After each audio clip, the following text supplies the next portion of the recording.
Hello बच्चों। My self विकास यादव। और आज हम पढ़ेंगे रेफ्रिजरेशन एंड एयर कंडीशनिंग का यूनिट नंबर थर्ड का पार्ट बी। ठीक है। यूनिट नंबर थर्ड जो थी वो था vapour absorption system and refrigerants, जिसमें कि पार्ट ए में जो लास्ट लेक्चर हुआ था उसमें हमने वेपर एब्जॉर्प्शन सिस्टम के बारे में पढ़ा था। और पार्ट बी में पढ़ेंगे रेफ्रिजरेंट्स के बारे में। तो पार्ट बी में जो जो टॉपिक आप कवर करने वाले हैं, ध्यान रखिएगा। ये जो पार्ट बी है इसमें मैक्सिमम कंटेंट जो है, मैक्सिमम पोर्शन वो थ्योरी का है। ठीक है। तो आज इस टॉपिक में या आज यूनिट नंबर थर्ड की पार्ट बी में टॉपिक कवर करेंगे वो कुछ इस तरीके से है। Classification of refrigerants, desirable properties of refrigerants, common refrigerants, secondary refrigerants, anti freeze solution, phase changing materials, ozone layer depletion and selection of refrigerants. तो ये टॉपिक्स हैं जो कि आज यूनिट नंबर थर्ड के पार्ट बी में हम कवर करेंगे। ठीक है।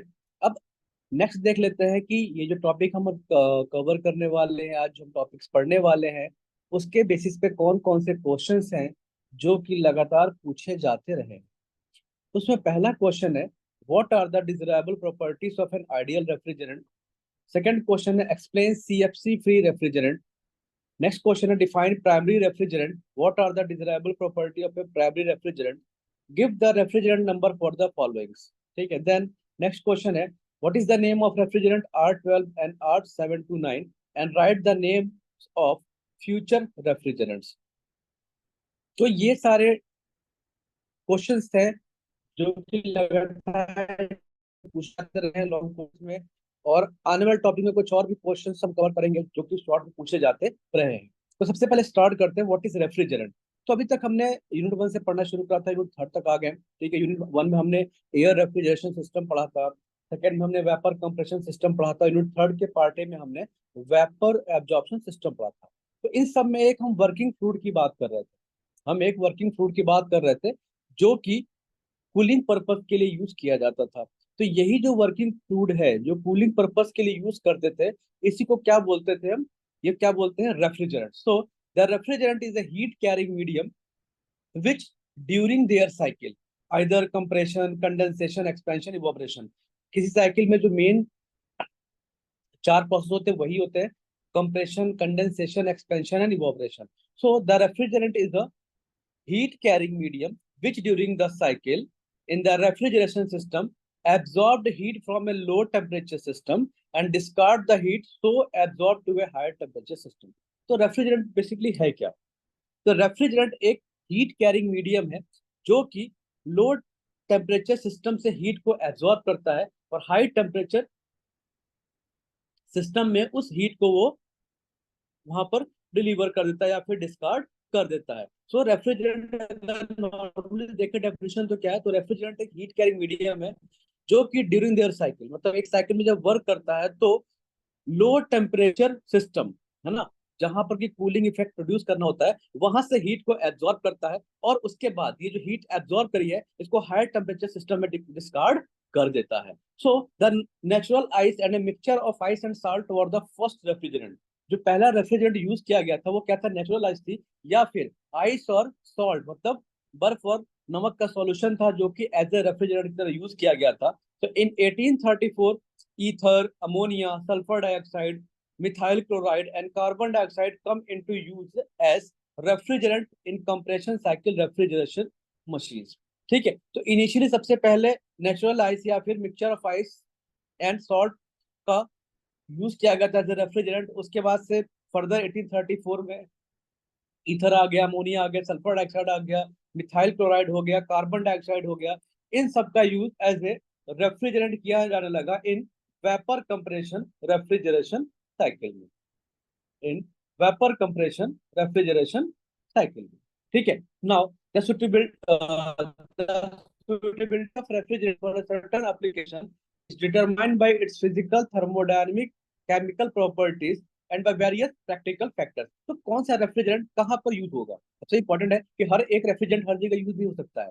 ठीक है। तो कौन सा रेफ्रिजरेंट कहाँ पर अप्लीकेबल है, ये कैसे फाइंड आउट करेंगे, तो ये रेफ्रिजरेंट की फिजिकल, थर्मोडायनेमिक, केमिकल प्रॉपर्टी से फाइंड आउट करेंगे एंड वेरियस प्रैक्टिकल फैक्टर से। So there is no one refrigerant which can be use for all type of application. जैसे मैंने बताया आपको, कोई भी ऐसा रेफ्रिजरेंट नहीं है जिसको कि हम हर जगह यूज कर सकते हैं। नेक्स्ट टॉपिक है desirable properties of an ideal refrigerant.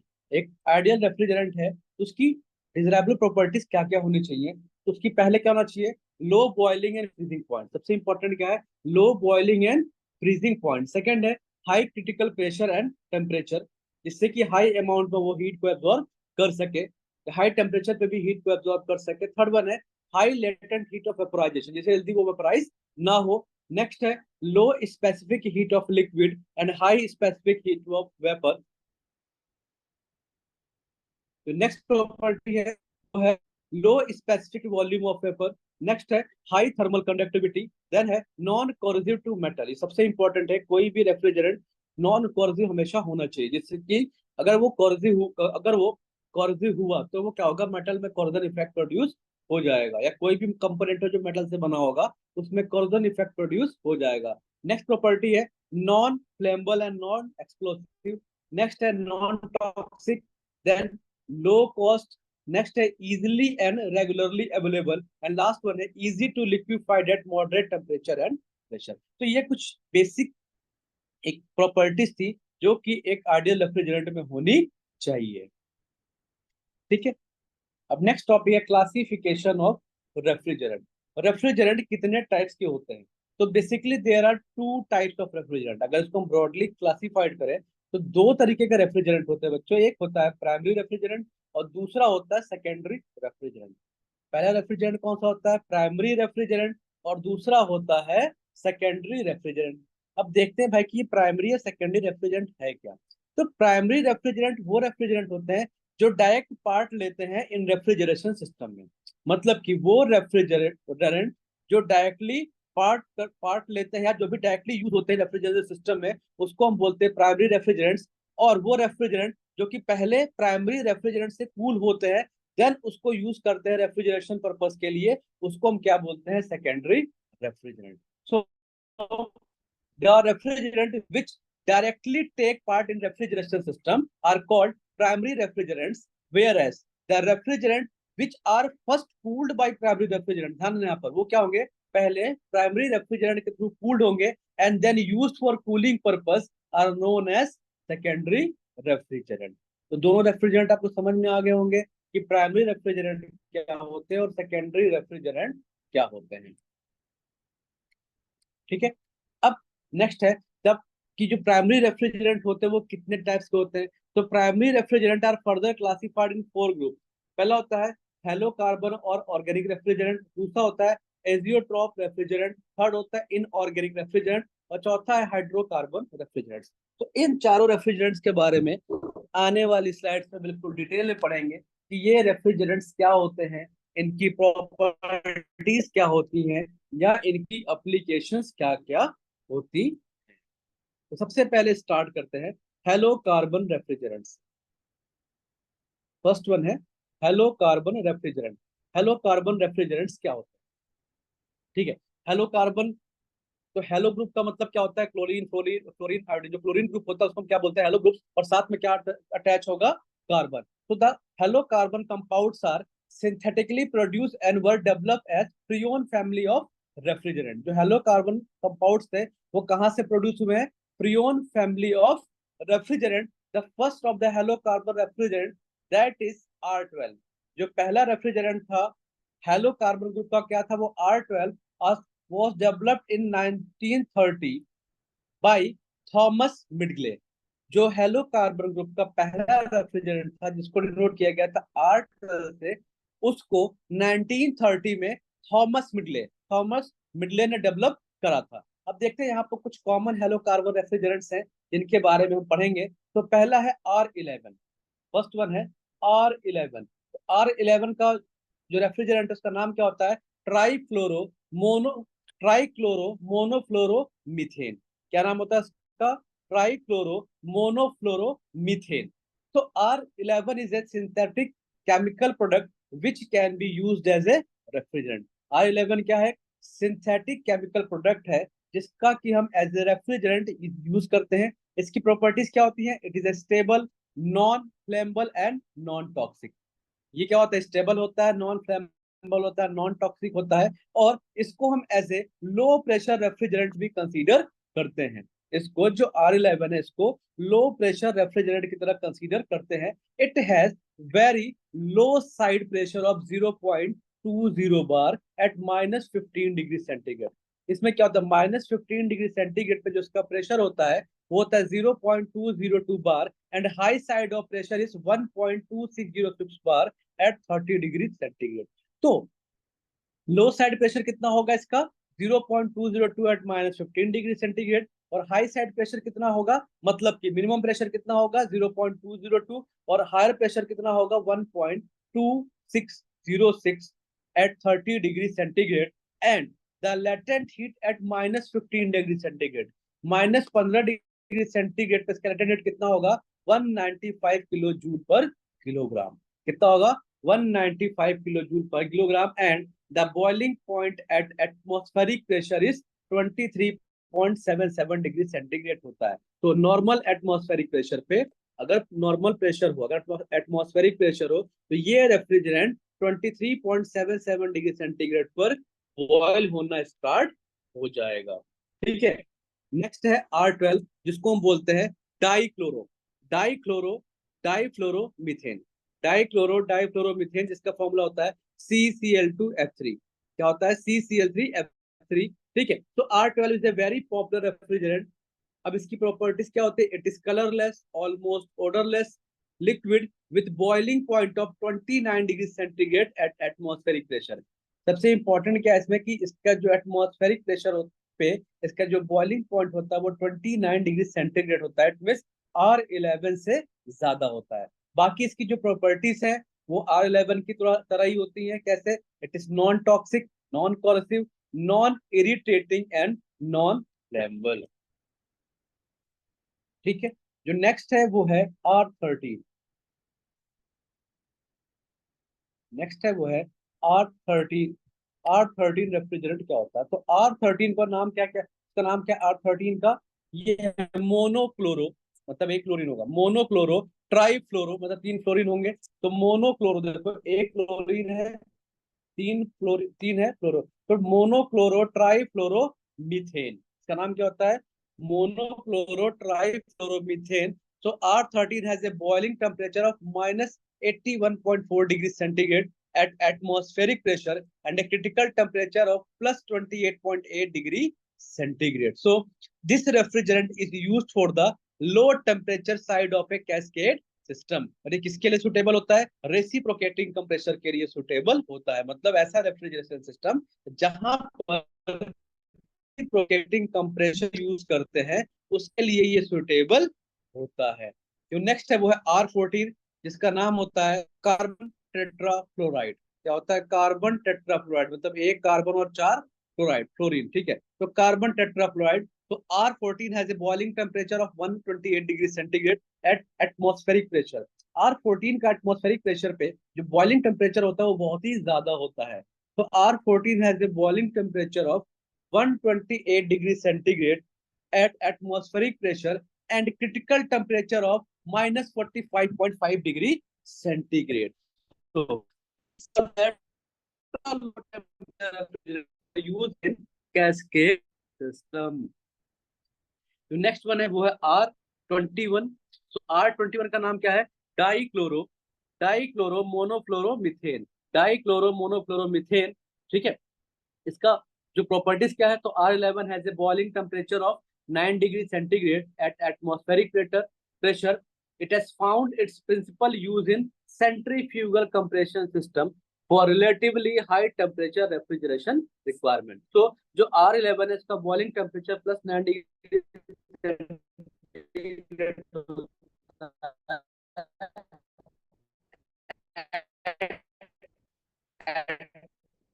Atmospheric pressure पे, और इसका जो मैक्स रेफ्रिजरेशन।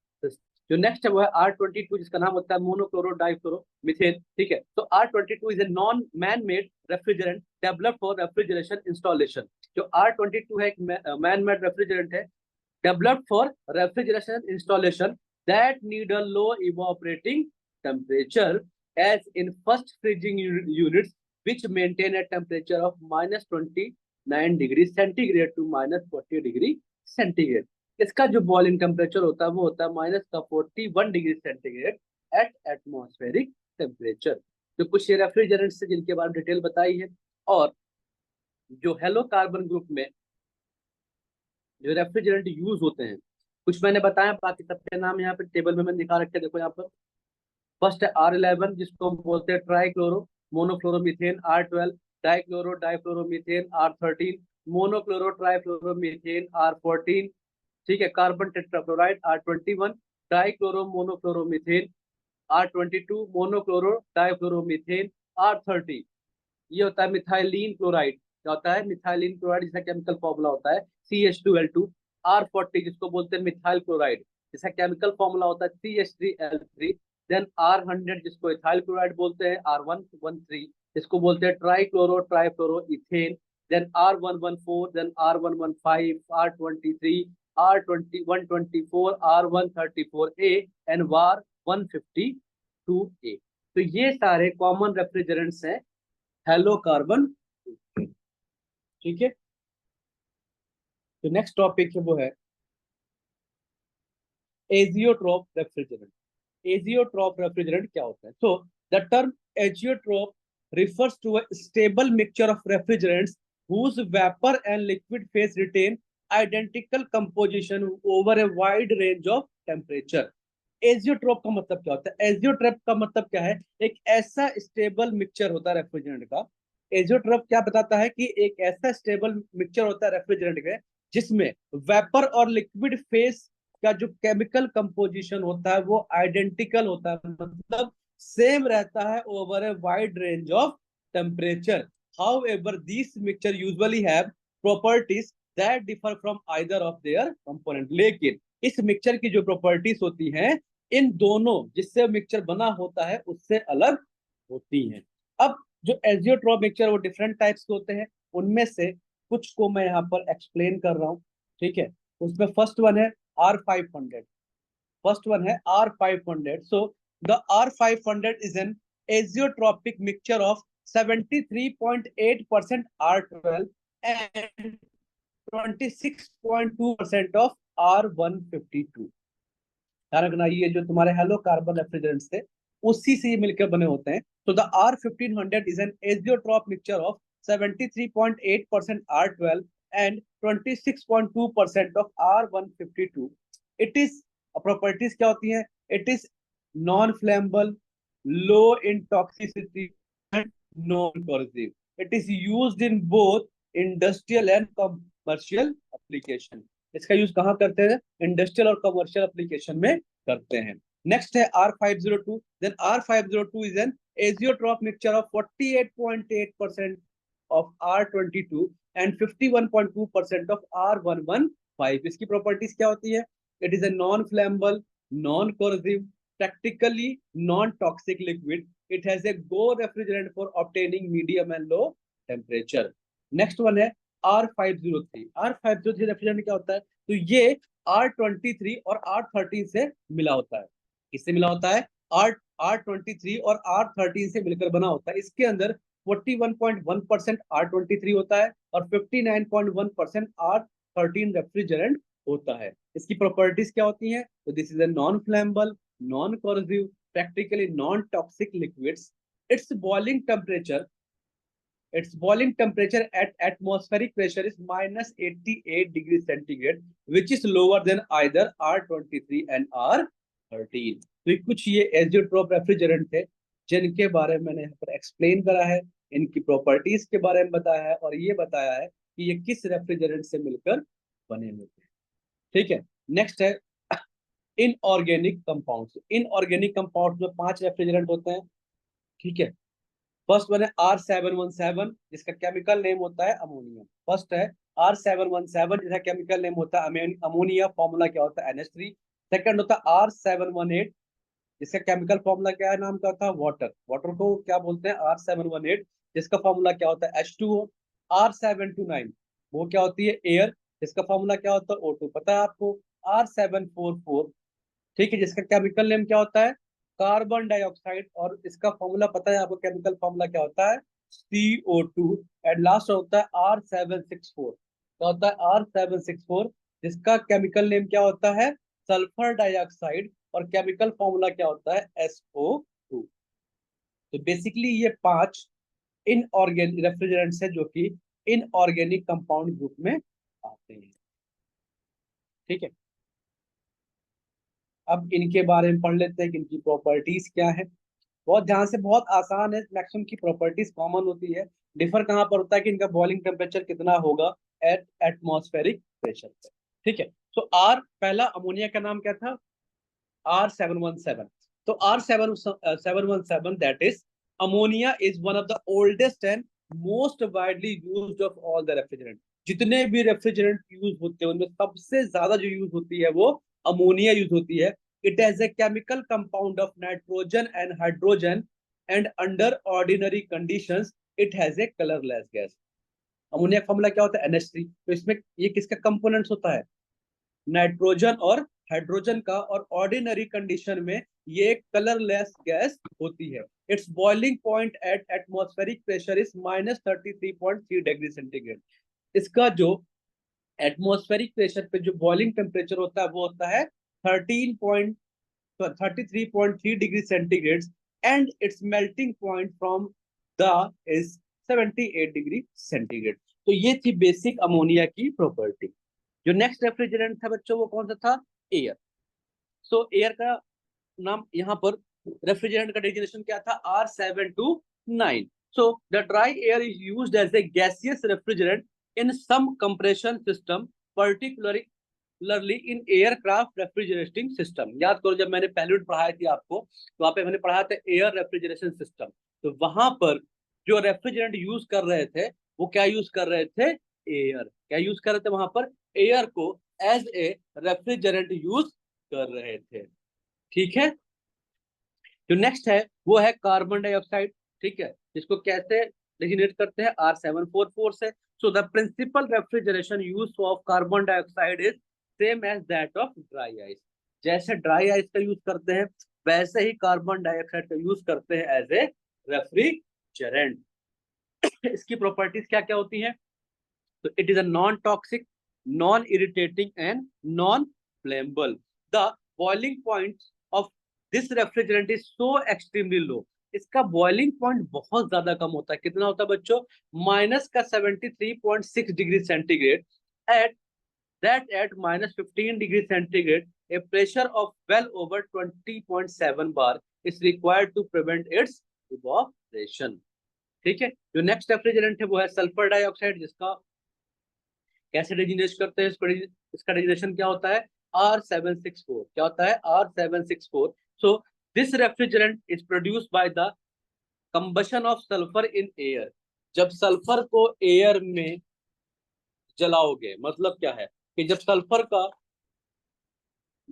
को एयर में बर्न करोगे तो वहां पर हमें क्या मिलेगा, सल्फर डाइऑक्साइड। तो this refrigerant is produced by the combustion of sulfur in air। In this, the former years, it was widely used in household and small commercial units। ठीक है, बहुत पहले टाइम में इसका यूज हाउस होल्ड मतलब घर में रेफ्रिजरेशन सिस्टम में या फिर स्मॉल कमर्शियल पर्पस के लिए करते थे। जो सल्फर डाइऑक्साइड होता है उसका जो बॉइलिंग पॉइंट होता है वो -10 डिग्री सेंटीग्रेड होता है एट एटमॉस्फेरिक प्रेशर।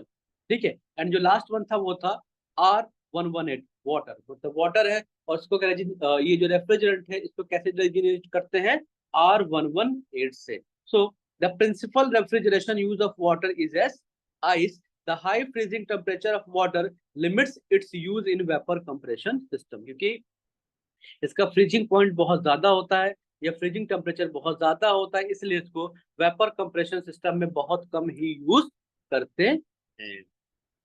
ठीक है, आप लोग मेरे साथ जुड़े रहिए, आपको समझ में आ रहा होगा। देखो मैंने पहले ही बोला था कि ये पूरी की पूरा जो पार्ट है वो सारा का सारा थ्योरेटिकल है।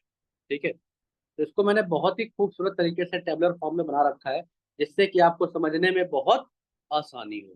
ठीक है, तो नेक्स्ट जो रेफ्रिजरेंट है, टाइप है ना, जो नेक्स्ट टाइप का रेफ्रिजरेंट है उसको बोलते हैं hydrocarbon. It mean organic compounds. ठीक है, इसमें कौन कौन से भाई होते हैं रेफ्रिजरेंट? तो पहला होता है मीथेन, जिसका रेफ्रिजरेंट नेम क्या है? R15। केमिकल फॉर्मूला मीथेन का आपको पता है, CH4। दूसरी होती है इथेन, जिसका रेफ्रिजरेंट नेम क्या है? R170। क्या होता है? R170। और जिसका केमिकल फॉर्मूला क्या होता है? C2H6। क्या होता है? C2H6। नेक्स्ट होता है प्रोपेन। ठीक है, रेफ्रिजरेंट का नाम क्या है? R29। और इसका केमिकल फॉर्मूला कितना होता है? क्या होता है? C2H8। नेक्स्ट होता है बच्चों R600। जिसका केमिकल नेम क्या है? ब्यूटेन। ठीक है, और इसका केमिकल फॉर्मूला क्या है? C4H10। एंड लास्ट वन क्या है? R610। कहता है R610। मैं अभी आगे स्लाइड में बताऊंगा कि ये इसका नाम कैसे पड़ता है। ठीक है, और इसका केमिकल नेम क्या होता है? आइसोब्यूटेन। और जिसका फॉर्मूला क्या होता है? CH3 का होल राइस। तो ये थे कुछ hydrocarbon, it mean organic compounds, refrigerants. अब नेक्स्ट आते सबसे इंपॉर्टेंट है भैया यहाँ पर, कि ये जो रेफ्रिजरेंट्स हैं इनका नॉमनक्लेचर कैसे होता है। अब यहाँ पर हम थोड़ा सा कलर को बदलेंगे। ठीक है, चलो। अब समझते देखो, जो मीथेन और इथेन है, जो मीथेन और इथेन है, ठीक है, उसको हम नंबर के थ्रू ही जान लेते हैं। The refrigerant of methane and ethane series are known by their numbers. जो इथेन और मीथेन सीरीज के रेफ्रिजरेंट्स होते हैं उनको उनके नंबर से ही जानते हैं। To simplify the terminology, a number system was developed. इसको समझने के लिए कि भाई R11 क्या है, R12 क्या है, R500 क्या है, R600 क्या है, तो इस नंबर सिस्टम को समझने के लिए एक टर्मिनोलॉजी डेवलप की गई। वो क्या थी देखो, each refrigerant carries a specific number and this number is preceded by the word R. मैं बताया था जैसे कि R500 या R12। देखो तो क्या हुआ, ईच रेफ्रिजरेंट, ये क्या रेफ्रिजरेंट के नाम ही तो है। Each refrigerant carries a specific number, भैया देखो इसकी स्पेसिफिक नंबर है, इसका स्पेसिफिक नंबर है, and this number is preceded by the word refrigerant R. और इसके पहले हम क्या लगा देते हैं? वर्ड आर, मतलब किसको नोट करता है?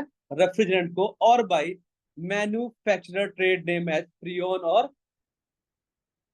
जेनेट्रॉन। ठीक है, all 2 digit number are driven from methane. जितने भी 2 डिजिट नंबर हैं, समझना, मैं बता रहा था ना, मैं समझा रहा था, आप देखो समझो यहाँ पर कि भैया इनका नॉमेनक्लेचर मतलब नामकरण कैसे करा गया है। नामकरण करने में बहुत दिमाग लगाना पड़ता है। इसका नामकरण करा कैसे गया, हर एक रेफ्रिजरेंट का किस तरीके से नामकरण इनका करा गया है, जिसको क्या बोलते हैं? नॉमेनक्लेचर। देखो, जितने भी 2 डिजिट नंबर के रेफ्रिजरेंट होते हैं, R11 हो, R12 हो, R13 हो, ये कैसे, ये किससे बने होते हैं? मीथेन से। तो जहां आपको दिख गया R11, R12, R13, R15, तो आप समझ जाना ये किससे बने होते हैं? मीथेन से। जितने भी 3 डिजिट नंबर्स होते हैं, यानी कि R500, R600, R601, ये सारे किससे बने होते हैं? इथेन से। ये सारे कहां से डिराइव होते हैं बच्चों? इथेन से। ठीक है, सो मैंने बताया आपको यहाँ पर कि जितने भी रेफ्रिजरेंट जो कि 2 डिजिट नंबर में है वो किससे डिराइव्ड होते हैं? मीथेन में। और जितने भी रेफ्रिजरेंट है जो कि 3 डिजिट में आते हैं, 3 डिजिट नंबर में आते हैं, वो किससे डिराइव होते हैं? इथेन से। The last digit gives the number of fluorine atom in the molecule. ठीक है, तो मॉलिक्यूल के अंदर कितने फ्लोरीन के एटम्स हैं वो किससे डिनोट होता है? Last digit. सभी से एक बेस पे एक एग्जांपल करेंगे तो और क्लियर समझ में आ जाएगा। The digit next to the last digit equals one more than the number of hydrogen atoms. So any atom not accounted for in the methane or ethane series are chloride. Methane और ethane series में कभी chloride को count नहीं करते हैं। तो इस तरीके से किसी भी रेफ्रिजरेंट का नॉमनक्लेचर होता है। समझे? इस तरीके से किसी भी रेफ्रिजरेंट का नॉमनक्लेचर होता है। अब इसका एक एग्जांपल पढ़ेंगे ना, देखो अपने आप समझ में आ जाएगा। देखो भैया, आ गए, कलर बदलते हैं फिर से। कलर बदलने से जिंदगी खूबसूरत होती है। और समझते हैं पहला क्या है। Find the chemical formula of F12। हमें क्या करना है भैया? F12। अब दिमाग लगाओ, 12 क्या है? F12। अभी कितनी डिजिट है? 2 डिजिट है। कितनी डिजिट? 2। तो ये कहाँ से आया होगा, मैंने क्या बताया था, जब भी 2 डिजिट हो कहाँ ड्राइव हुआ होगा, मीथेन से। कहाँ ड्राइव हुआ होगा, मीथेन बेस से। So as a number is 2 digit number, it is derived from methane. The digit 2 represent number of fluoride atoms, मतलब इसके मीथेन ग्रुप से है ना, तो उसमें फ्लोराइड कितने एटम है, दो। कितने एटम है, दो। तो द नंबर ऑफ हाइड्रोजन कितने होंगे, 1 - 1 कितने हो जाएंगे भैया, 0। तो to balance the methane 4 mono atoms are required. ठीक है ना, मीथेन का फॉर्मूला क्या होता है भैया, CH4। तो मीथेन को बैलेंस करने के लिए कितने दो, कितने मोनो एटम से, 4। तो कितने एटम चाहिए, मोनो, कितने मोनो एटम चाहिए, 4। To balance the methane 4 mono atoms are required, therefore number of chlorine atoms will be, कितने हो जाएंगे, 4 - 2 = 2। कितने हो जाएंगे, 4 ये और 2 कितने हैं यहाँ से, तो 4 - 2 = 2। तो केमिकल फॉर्मूला क्या बन गया यहाँ पर, देखो भैया क्या बन गया केमिकल फॉर्मूला, कार्बन एक, क्लोरीन कितनी निकली यहाँ पर, 2। और फ्लोरीन है ना, फ्लोरीन ग्रुप के कितने हैं, 2। तो फॉर्मूला क्या बन गया, CCl2F2। क्या बन गया फॉर्मूला, CCl2F2। अभी आपको थोड़ा सा समझने में प्रॉब्लम हुई होगी, एक एग्जांपल और लेते हैं इसका, तो बिल्कुल क्लियर हो जाएगा। देखो, find the chemical formula of F114। इसे निकालना हमें F114 का, तो समझो भैया क्या है। अब इसमें कितने नंबर है, 3 डिजिट नंबर है, 114। अब 3 डिजिट नंबर है तो कहाँ से डिराइव हुआ होगा, इथेन बेस से। कहाँ से डिराइव हुआ होगा, बताया था मैंने इसके पहले नोमेनक्लेचर में, कहाँ डिराइव हुआ होगा, इथेन बेस से। अब 4 क्या रिप्रेजेंट कर रहा है यहाँ पर, the digit 4 represent the number of fluoride atoms. ये जो लास्ट वाला है, ये क्या रिप्रेजेंट कर रहा है, कि इसके अंदर फ्लोराइड, कितने फ्लोराइड के एटम्स है, तो कितने हैं भैया, 4। और नंबर ऑफ हाइड्रोजन कितने हैं, 1 - 1 कितने हैं, 0। मतलब समझो, फिर से देख लो एक बार, नंबर ऑफ, देखो ये जो लास्ट के नंबर है इस नंबर सिस्टम में, जो लास्ट वाला है वो क्या शो करता है, कि फ्लोराइड एटम्स कितने, तो लास्ट में कितना है, 4। लास्ट में कितना है, 4। तो फ्लोराइड एटम कितने हो गए, 4। हाइड्रोजन 1 - 1 कितना हो गया, 0। To balance the ethane, ethane को बैलेंस करने के लिए हमें 6 मोनो एटम्स की जरूरत पड़ती है। इथेन को बैलेंस करने के लिए 6 मोनो एटम्स की जरूरत पड़ती है। Therefore number of fluoride atoms कितने हो जाएंगे भाई, therefore number of chlorine atoms कितने होंगे, 6 चाहिए हमें, माइनस यहाँ पर फ्लोरीन एटम कितने हैं, 4। तो कितने बचे, 2। तो 6 - 4 = 2। फॉर्मूला कितना बन गया, 2 कार्बन C2Cl2F4। क्या बन गया, C2Cl2F4। तो इस तरीके से हम किसी भी रेफ्रिजरेंट को डेजिग्नेट कर सकते हैं, नॉमनक्लेचर उसका कर सकते हैं, नामकरण उसका कर सकते हैं। ठीक है, अब जो नेक्स्ट टॉपिक है वो है रेफ्रिजरेंट्स एंड एप्लीकेशन। कुछ कॉमन से रेफ्रिजरेंट्स हैं, ठीक है, जिनका हम देखते हैं कि वो कहाँ कहाँ पर यूज होते हैं। तो तो भैया पहला जो एप्लीकेशन है, डोमेस्टिक रेफ्रिजरेटर। जो घर में रेफ्रिजरेटर यूज होता है, जो घर में फ्रिज होती है, वहां पे कौन सा रेफ्रिजरेटर यूज करते हैं, R12। जो स्मॉल रिटेलर सुपरमार्केट्स होते हैं, जो छोटे छोटे सुपरमार्केट्स बनते हैं, आजकल तो 2 दुकान लेके सुपरमार्केट खुल जाती है, तो वहां पर जो रेफ्रिजरेटर रखे होते हैं, बड़े बड़े डब्बे रखे होते हैं जिसके अंदर सारा सामान रखा होता है, तो वहां पर जो रेफ्रिजरेटर यूज करते हैं, वहां पर R12 का भी यूज करते हैं, R22 का भी यूज करते हैं, और R502 का भी यूज करते हैं। एयर कंडीशनिंग सिस्टम के लिए हम R11, R12, R22, R114 और R502 रेफ्रिजरेटर का यूज करते हैं। अभी आपको समझ में आ जाएगा, तो रेफ्रिजरेटर पे, जो रेफ्रिजरेटर घर में लगे होते हैं, तो क्या होता है, कौन से किसी को नहीं पता, बस गैस यूज कर रेफ्रिजरेटर के लिए, रेफ्रिजरेशन के लिए, तो भैया वहां पर रेफ्रिजरेंट यूज करा जाता है, और कौन सा, R12। इंडस्ट्रियल पर्पज के लिए जो रेफ्रिजरेंट यूज करते हैं वो करते हैं R717, R22, R502। देखो, R717, R22, R502। और ट्रांसपोर्ट सिस्टम में किसका यूज करते हैं, R12 और R502 का। तो ये कुछ जो एप्लीकेशन है, जो कि बहुत ही कॉमनली नोन एप्लीकेशन है, जहां पर मैंने बताया कौन कौन से रेफ्रिजरेंट यूज होते हैं। भैया नेक्स्ट स्लाइड पर आते हैं। नेक्स्ट है इन रेफ्रिजरेंट के कलर। भैया किस कलर से पहचानोगे कि कौन सा रेफ्रिजरेंट यूज हो रहा है, डिफरेंट रेफ्रिजरेंट रख दिए गए तुम्हारे सामने, तुम्हें पता नहीं है कि कौन सा रेफ्रिजरेंट का क्या नाम है, तो कैसे पहचान लेंगे? बाई उसके कलर से। उसके कलर से हम पहचान सकते हैं कि वो कौन सा रेफ्रिजरेंट है। अगर R12 है तो उसका कलर कैसा होगा? सफेद, व्हाइट। ठीक है, अगर R22 है तो उसका कलर कैसा होगा? ग्रीन, मतलब हरा। जो R14 रेफ्रिजरेंट है तो उसका कलर कैसा होगा? ऑरेंज। कैसा होगा? ऑरेंज। जो R500 रेफ्रिजरेंट है उसका कलर कैसा होगा? रेड। जो R500 रेफ्रिजरेंट है उसका कलर कैसा होगा? रेड। जो R134A रेफ्रिजरेंट है उसका कलर कैसा होगा? Light sky blue.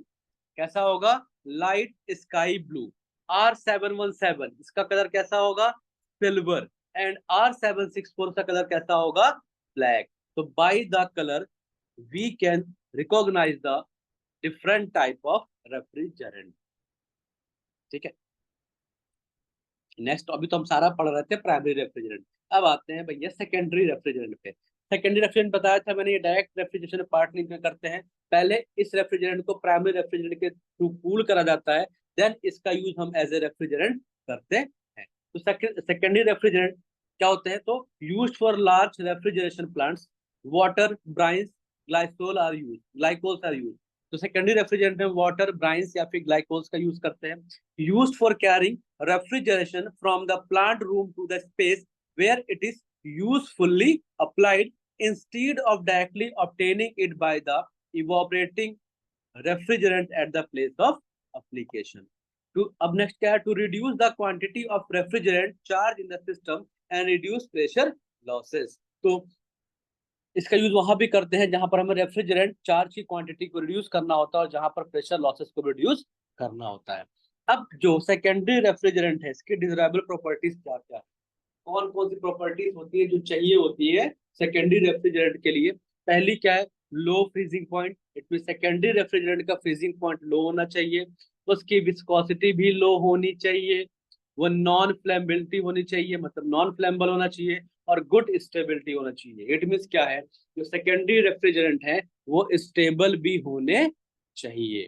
ठीक है, एग्जाम्पल क्या है इसका? तो chilled water is used as a secondary refrigerant in air conditioning plant.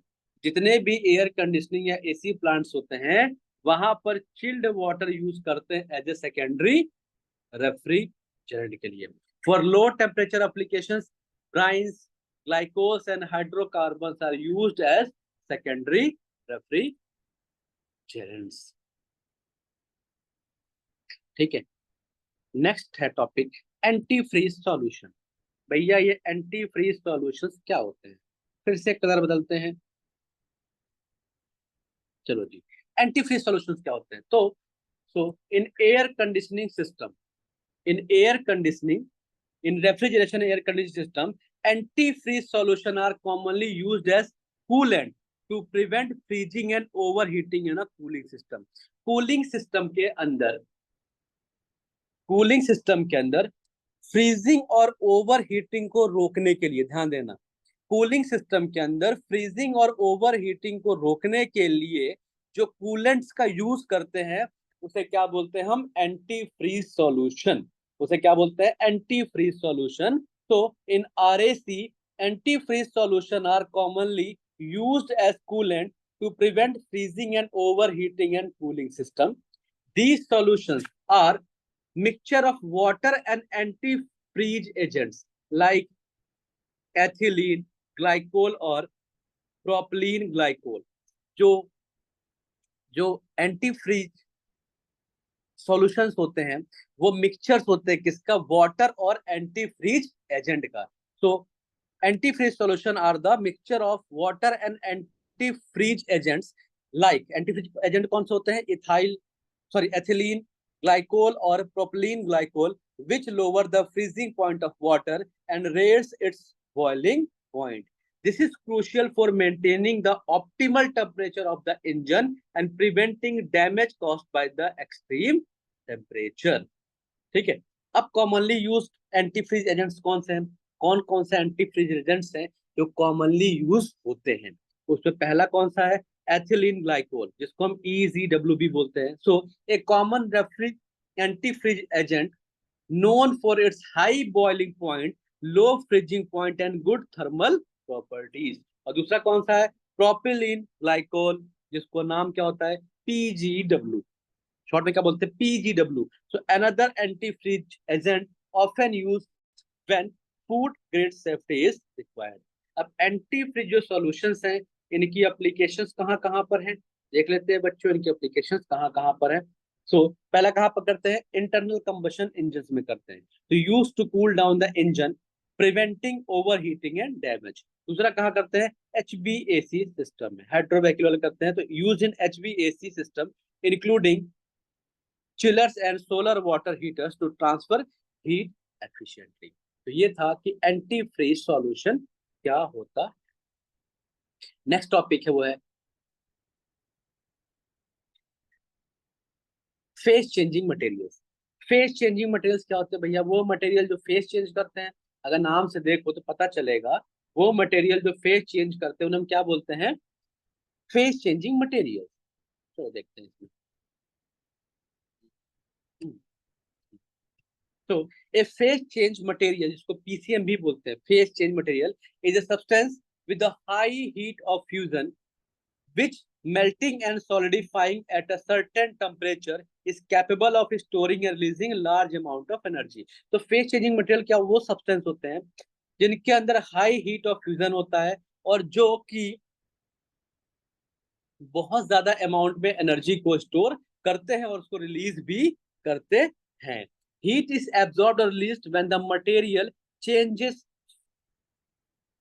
From solid to liquid and vice versa. वो अगर सॉलिड से लिक्विड में कन्वर्ट कर हो रहा होगा तो वो हीट को रिलीज करेगा, और अगर लिक्विड से सॉलिड में कन्वर्ट होगा,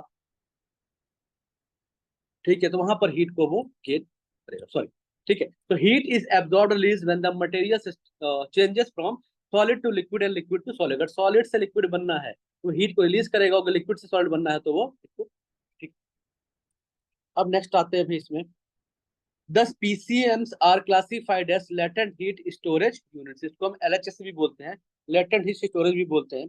The main categorization of PCMs is the differentiation between inorganic PCMs and organic PCMs। PCM क्या है यहाँ पर, फेस चेंजिंग मटेरियल्स।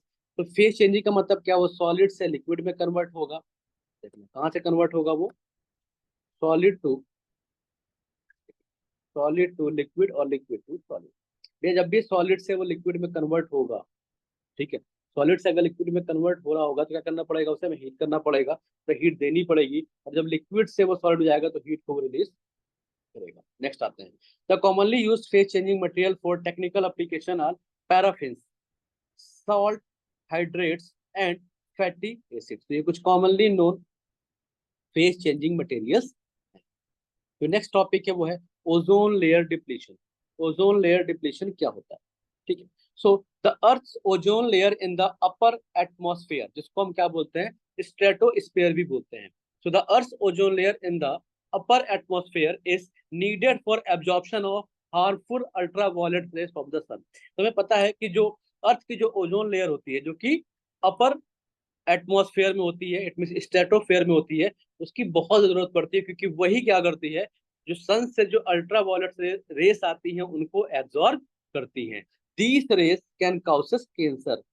इन रेस के द्वारा, अगर ये रेस डायरेक्टली अगर ह्यूमन बीइंग को पड़ती है तो उसके थ्रू कैंसर भी हो सकता है। तो CFC have been linked to the depletion of this ozone layer. तो कैसे बनेगा, CCl2F2, सनलाइट में क्या बन जाएगा, CClF2 and chlorine, and O3 plus Cl क्या मिल जाएगा, ClO प्लस O2। तो they varying degrees of ozone depletion potential.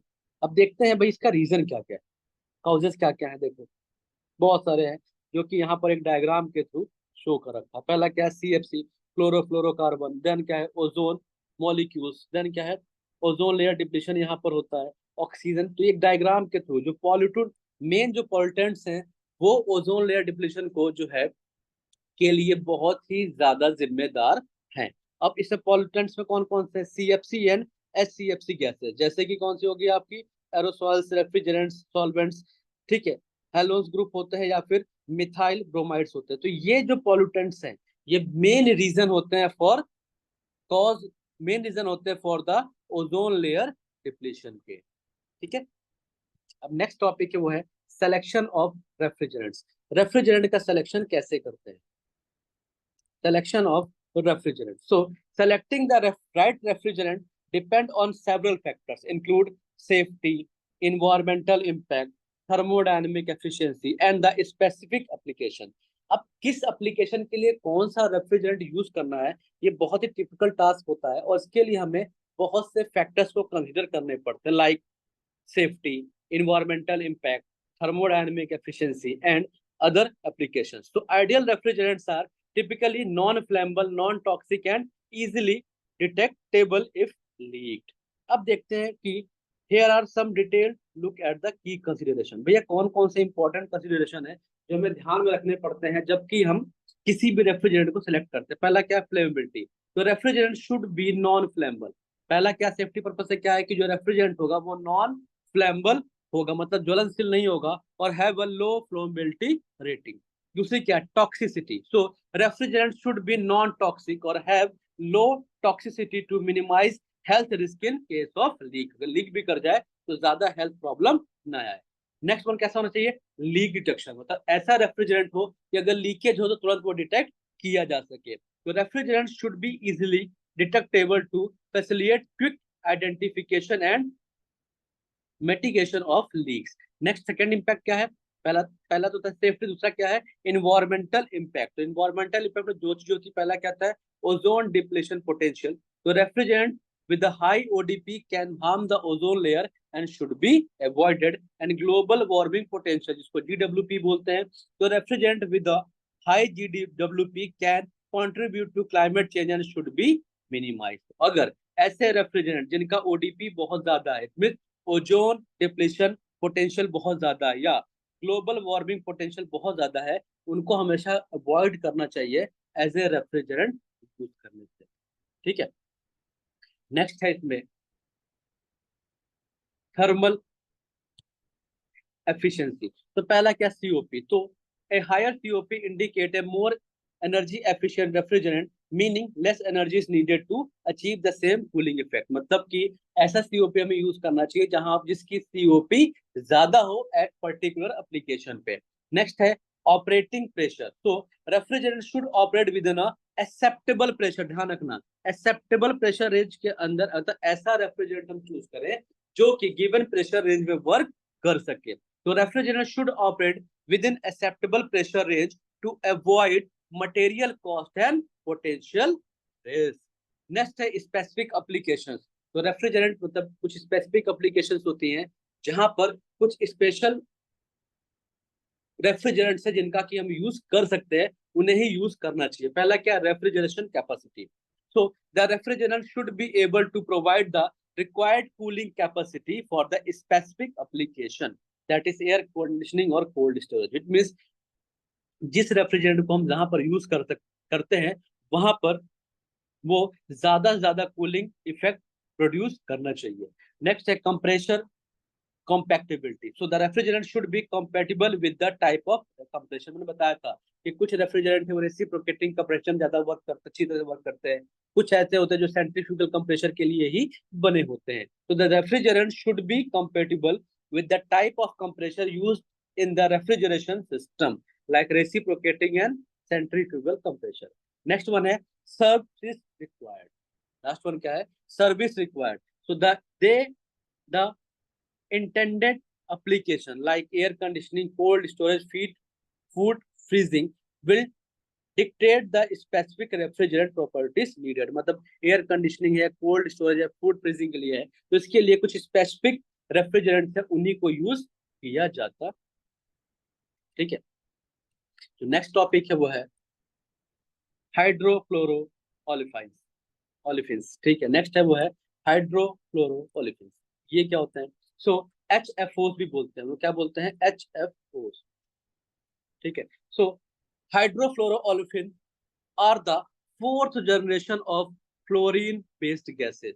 जो कि HFOs होते हैं, हाइड्रोफ्लोरोओलिफिन्स होते हैं, वो फ्लोरीन बेस्ड गैसेस की फोर्थ जनरेशन होती है। HFCs refrigerant are composed of hydrogen, fluorine and carbon atoms connected by single bond between them. जो HFCs होते हैं उनमें जो HFC रेफ्रिजरेंट होते हैं उसमें क्या होता है, हाइड्रोजन, फ्लोरीन एंड कार्बन, और ये तीनों के तीनों सिंगल बॉन्ड के थ्रू कनेक्टेड होते हैं। बट जो HFO होते हैं, हाइड्रोफ्लोरो ओलिफिन्स होते हैं, ये किससे बने होते हैं, हाइड्रोजन, फ्लोरीन और कार्बन से। बट इनके बीच में, मतलब कि जो तीन एटम है, इनमें इनके बीच में किसी ना किसी दो के बीच में एक डबल बॉन्ड होना चाहिए, किसी ना किसी के बीच में एक डबल बॉन्ड होना चाहिए। तो HFO refrigerants are composed of hydrogen, fluorine and carbon atoms but contain at least one double bond between the carbon atoms. Next क्या, the first HFO jointly developed by DuPont and Honeywell is HFO 1234YF। ठीक है, अब इसको categorise कैसे करते हैं, HFO refrigerant are categorised as having zero ODP मतलब ozone depletion potential and low GWP and so offer a more environmentally friendly alternative to CFCs, HFCs and HCFCs। तो इनको हम कभी कभी इन्वायरमेंट फ्रेंडली रेफ्रिजरेंट भी बोलते हैं। तो ये थे डिफरेंट टाइप्स ऑफ रेफ्रिजरेंट्स। तो आज हमने जो टॉपिक कवर करे हैं, एक बार फिर से मैं आपको बता देता हूँ। हमने क्या क्या पढ़ा कि रेफ्रिजरेंट क्या होते हैं, फिर हमने डिफरेंट टाइप ऑफ रेफ्रिजरेंट पढ़ा, उसमें हमने प्राइमरी एंड सेकेंडरी रेफ्रिजरेंट पढ़ा। उसके बाद से हमने प्राइमरी रेफ्रिजरेंट में 4 मेन रेफ्रिजरेंट होते हैं, उनमें हर एक के बारे में हमने पढ़ा। फिर हमने पढ़ा desirable property of refrigerant, then कुछ कॉमन रेफ्रिजरेंट्स है जिनके बारे में पढ़ा, जिनकी प्रॉपर्टीज के बारे में बताया गया, जिनके एप्लीकेशंस के बारे में बताया। देन हमने सेकेंडरी रेफ्रिजरेंट पढ़ा, फिर इसके टाइप्स पढ़े। देन एंटी फ्रीज सॉल्यूशन क्या होता है, इसके बारे में पढ़ा हमने आज। देन फेस चेंजिंग मटेरियल्स क्या होते हैं, ओजोन लेयर डिप्लीशन क्या होता है, और सिलेक्शन ऑफ मटेरियल्स क्या होते हैं। तो ये सारे टॉपिक्स है ना, कि जो कि आज के लेक्चर में हमने कवर करे हैं। तो आई होप सो कि आपको सारे टॉपिक के समझ में आ गए होंगे। एक बार इसे फिर से रिवाइज करेंगे, फिर से इसका एक बार रिवीजन करेंगे तो आपके को सारे टॉपिक और भी क्लियर हो जाएंगे। Thank you. Thank you sir. Thank you student.